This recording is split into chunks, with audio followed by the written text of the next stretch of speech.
Don't you think this is a little bit different to my normal setup? Thanks for joining me today. I want to take this opportunity to maybe introduce a new piece of content that I've been trying out, or certainly wanted to give a go. I spend an awful lot of time, as I'm sure you do, scrolling through Instagram, looking at amazing plates of food. I usually do it from the photography point of view. You probably do it from the chefing point of view. But what I thought might be really interesting to do here is actually from a plating point of view. So almost like the graphic design of plating. You know, all the things I talk about in my videos, from composition to hierarchy, to colour, to texture, all those sorts of things. Clearly, I'm not a chef, so I'm not going to be talking about the cooking point of view or the ingredients or anything like that other than what they look like. So I thought that might be quite an interesting thing to do. So I'm actually here today on a miserable day waiting for my son to play football. So I thought, why not spend 10 minutes just going through a couple of images I found online. So the first one is from Morissetta Kitchen. I think I pronounced that correctly. Again, scrolling through my feed, and this one popped off the plate for me. Just so you can see, I've got my iPad here, so I'm going to go through the photograph as I see it from a plate design point of view, but then I'll add it all into the video later. It's a mixture of some wonderful wild asparagus, which has been grilled, also some garlic flowers, some elderflower choux, some fresh peas, and some tiny artichokes. For me, the plate just looks stunning, and as I said, it made me stop. I think the first thing that was probably to do with was just the colour.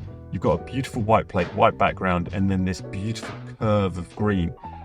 The composition itself, I think, is brilliant. That curve we got here, it's almost like a wave. Or I thought it was also maybe like an eye. You've got the eyebrow, and then you've got the eye and the iris, which is the choux in the middle. Really, really cool. I've certainly not seen an asparagus plating like that. You normally see them certainly in straight lines, maybe 2 or 3 on a plate, something like that. And this really, really caught my eye. I also very much like the little garlic flowers that have been placed on it, because it breaks up the lines quite nicely with almost like little dots. And also the colour of the flowers, again, breaks up the green, which is really, really nice. It's got some wonderful symmetry, certainly symmetry going this way, which is pretty cool. Certainly I'm a big fan of symmetry, and I think when you have it going the opposite way to the way you think, that looks pretty strong as well. Proportion-wise, it's a very generous plate, clearly.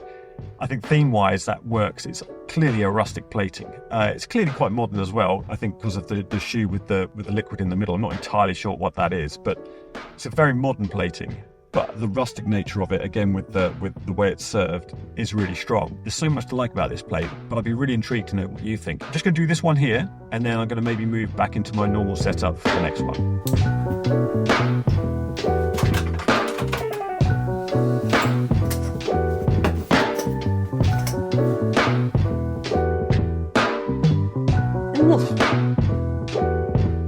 All right, and we're back. Thanks for sticking with me. It was really nice to get out that cold and wet, windy day, to be back in the office now to look at this delicious dish, which I found on Instagram as well very recently, by a chef called Chef Kookt, who I believe is a Dutch chef. Again, not somebody I'd come across, but this image really made me stop in my tracks. So what you can basically see is a beautiful fillet of lamb. I'm just going to read it from the Instagram post. Fillet of lamb with a quenelle of mashed potato with Epoisses, which I think might be a type of cheese. A red onion, which lies on a slice of roasted celeriac. And around it you can see a pea cream supplemented with some fresh peas, green beans, and chive blossoms. I mean, it's absolutely stunning, I have to say. I think possibly the strongest part of this is actually the colour combination. What you can see is we've got some beautiful reds and greens, which is a complementary colour. So we've got some beautiful reds in the onion, some beautiful red in the lamb, and then we've got green all around here, which is really, really strong. Now, if you've not seen my video on complementary colours, I'll link it here, because we go into much more depth about analogous colours, tridactic colours, warm and cool colours, all of which can have a massive impact on your plating and how it makes diner possibly feel about it. So thinking about this in advance is really, really important. So what's really strong, I think, is you've got the ovals of the lamb and the quenelle, but then you've got lots of other little circles as well. So you've got the main circle here, clearly, which is obvious. Then you've got the circle of peas, you've got the circle of the green oil, but then you've also got the tiny little circles of the mustard seed. And I think this use of a combination of different types of shapes is really, really clever. But what I'd like to know, and maybe you out there can help me, is how has he managed to get such a perfect circle there? It's really, really clever. And I think it does add to that precision that I was talking about earlier. This is clearly very different to the last dish we looked at, which is a more rustic dish. However, this one, I think, is incredibly precise, very, very modern, and tells a completely different story. I think the other elements of this dish, which are really, really clever and add to the overall presentation. Firstly, you've got the lack of plate. Well, clearly there's a plate, but it's not playing any part in the design at all. It's just a plain white plate. All it does is really help elevate all the colours and the texture that's on there. Moving on to texture, by the way, I very much like how we've got these little pops and little circles here on the mustard, because what it does is it helps add more visual element and weight to the lamb part of it. It's so much more interesting than if it was just the lamb there by itself. I'm sure taste-wise it's fantastic, but I think visually it adds a lot more. And then the other textural aspect, and again its shape as well, is actually these are the chive blossoms here, which are like little explosions, but gives a very different shape and a very contrasty shape to the circles and the ovals. So I think there's a really nice play on shape there. So what do you think of this dish? And is there anything you might do differently? What stands out for you? Well, for me, it's certainly the colour, the shape, and the precision of it, all of which are absolutely fantastic. Now, one of the reasons I thought this might be quite an interesting exercise to go through on this channel is because we all look at this image in a slightly different way. For me, I look at it from a photography point of view, a compositional point of view, a colour point of view.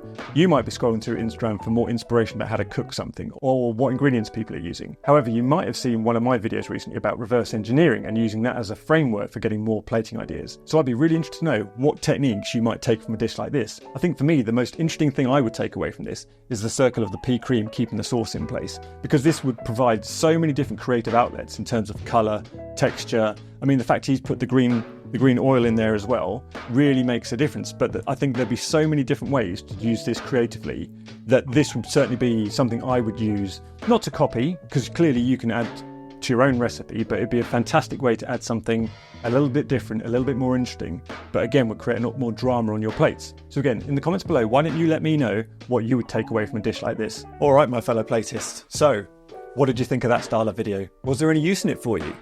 Which one did you think was the best? Personally, I think I really enjoyed the more precise plate, but the asparagus one was also beautiful. As I keep saying on these videos, it's definitely a subjective choice. There are no right or wrong answers. It's just what you like and have an opinion on it. I've been wanting to do a piece of content like this for a while, but I keep putting it off. Now that's not because it's a particularly hard style of video to do, and it's not because I don't like looking at beautiful plates of food. I clearly do, but it's because it's not scripted. All of the videos on this channel so far have been heavily scripted by me, but I'm really trying to push and challenge myself out of my comfort zone to do things that I find hard. Firstly, it was just to come on and do video at all.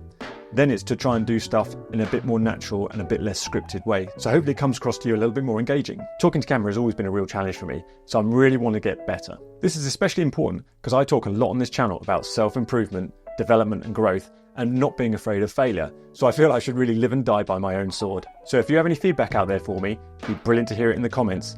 And if you'd like to support the channel, a like or a subscription goes a long way. I'm also planning to do more of this style of video where I critique photographs of food. So if you come across any amazing chefs or any beautiful plates of food, then please send them to me in the comments, join our private Facebook group, or just drop me a message. Oh, and if my desire to self-improve has resonated with you, why not click on this video here and look at how to better improve your plating composition. Thanks so much for watching, and I'll see you in the next video.